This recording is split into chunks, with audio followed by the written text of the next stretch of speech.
রামুর জোয়ারেনালা উত্তর Mithachhari kindergarten KG স্কুলে বর্ণিল আয়োজনে সম্পন্ন হলো পঞ্চম শ্রেণীর শিক্ষার্থীদের বিদায় সংবর্ধনা অনুষ্ঠান। মঙ্গলবার সকালে এ উপলক্ষে বিদ্যালয়ে আয়োজন করা হয় আলোচনা সভা, পিঠা উৎসব, কেক কাটা সহ নানান আয়োজন। সকালে বিদ্যালয় প্রাঙ্গণে আয়োজিত বিদায় সংবর্ধনা অনুষ্ঠানে প্রধান অতিথির বক্তব্য রাখেন রামু প্রেস ক্লাবের সাধারণ সম্পাদক শোয়েব সাঈদ।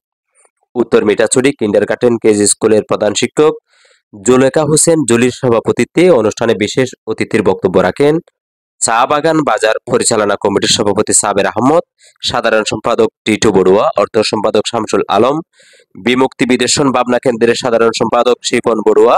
অনুষ্ঠানে স্কুলের সহকারী শিক্ষক ওবায়দুল হক, জুবলি বড়ুয়া, রনি রুদ্র, প্রিয়া শারমিন, শাবনুর সহ এলাকার গণ্যমান্য ব্যক্তিবর্গ, অভিভাবক ও বিদ্যালয়ের ছাত্রছাত্রীরা উপস্থিত ছিলেন। অনুষ্ঠান শেষে বিদায়ী শিক্ষার্থীদের বিদ্যালয়ের পক্ষ থেকে উপহার সামগ্রী প্রদান করা হয়। পরে শিক্ষার্থীরা কেক কেটে তাদের বিদায় উৎসব পালন করেন।